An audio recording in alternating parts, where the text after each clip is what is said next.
was Thursday, August 8th, 2024, at 5:47 p.m. when Isabella Cruz, 29, unlocked the glass doors of her boutique nail salon, Lux Lacquer Lounge, in Charlotte, North Carolina. The salon was painted in blush pinks and gold accents, the smell of coconut cuticle oil in the air, and the hum of soft R&B floating from the speakers. Clients loved Isabella. She had steady hands, a sweet smile, and a way of making even the most nervous woman feel glamorous. But that evening, her last appointment wasn't the usual. It was her boyfriend, Damian Holt, 34, a financial consultant with movie star looks and a magnetic charm. He walked in carrying takeout from her favorite sushi spot, his gray suit jacket folded neatly over his arm. To the outside world, Isabella and Damian were the perfect power couple. He supported her small business, she kept his life grounded. But the truth was, cracks had been forming beneath the glossy surface. As Isabella buffed a client's nails, she overheard Damian on the phone in the back of the salon. His voice was low, urgent, almost heated. The words, "she can't know," floated just above the buzz of the nail drills. Isabella brushed it off, until later that night, when she spotted a long blonde hair on Damian's blazer. It wasn't hers. The next day, Friday, August 9th, 2024, at 6:32 p.m., Damian returned to the salon, this time with flowers. He leaned against the front desk where Janelle Rivers, the sassy receptionist, arched an eyebrow. "Making up for something?" she teased. Damian just grinned, but Isabella's hands trembled as she filed down a client's coffin tips. That evening, Isabella stayed late to clean. The appointment book sat open on her desk, and her heart skipped when she noticed something. Damian's name was written down for secret evening appointments. He had been slipping in after hours, supposedly to help her close. But Isabella remembered, those nights he was always late, his tie loosened, smelling faintly of someone else's perfume. When Isabella confronted Janelle, the receptionist hesitated, then finally confessed. She'd seen Damian in the salon more than once, but not alone. He'd been meeting Monica Blake, one of Isabella's wealthiest clients, a glamorous 41-year-old divorcee with diamond-studded stilettos and a taste for younger men. By Saturday, August 10th, 2024, 4:15 p.m., Isabella's heartbreak had hardened into suspicion. She pulled the security footage from the salon's back hallway. Sure enough, there was Damian, his hand lingering on Monica's waist as she giggled in her silk blouse, her nails freshly painted in a scandalous shade of crimson named Heartbreaker. Isabella's chest tightened.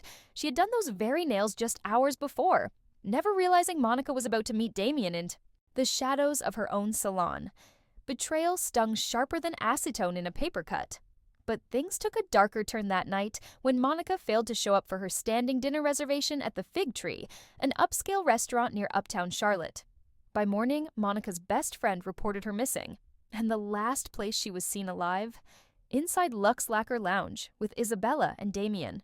Detectives swarmed the salon on Sunday, August 11th, 2024, 10:07 a.m.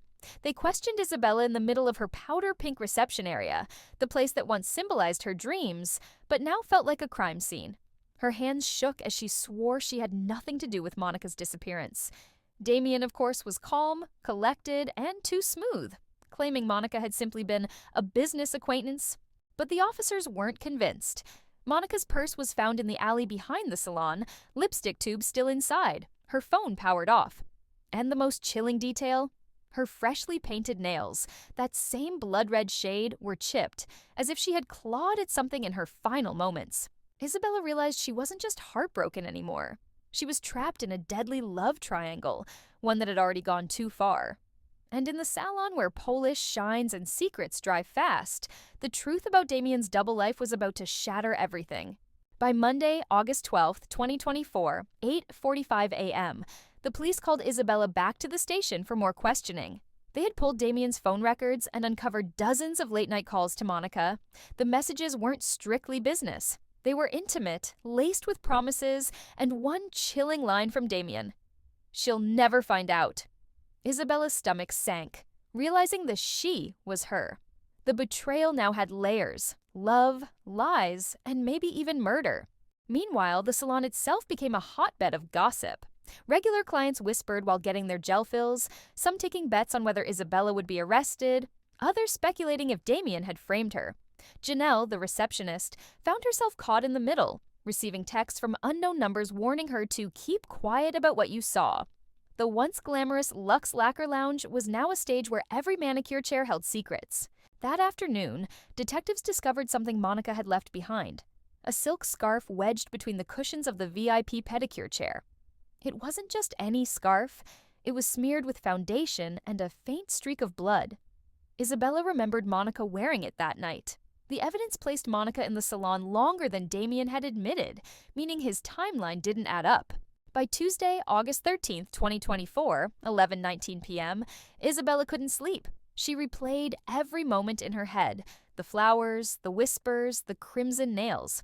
Then she remembered something small but haunting. When she locked up on the night Monica vanished, Damien had insisted on taking out the trash. She had thought nothing of it, but now she wondered, what exactly had he thrown away? The next morning, Wednesday, August 14th, 2024, 7:02 a.m., investigators pulled the salon's dumpster records from that weekend. The trash had been collected early Saturday, just hours after Monica's disappearance. Detectives tracked the route, and at the city landfill they found something horrifying: a shattered stiletto heel stained with blood, buried in one of the salon's trash bags. Isabella froze when detectives showed her the evidence. She recognized it instantly. It was from the pair of designer Louboutins Monica had worn to her final appointment. Damien, however, brushed it off with a practiced ease. "That proves nothing," he said smoothly during questioning, his cufflinks glinting under the fluorescent lights.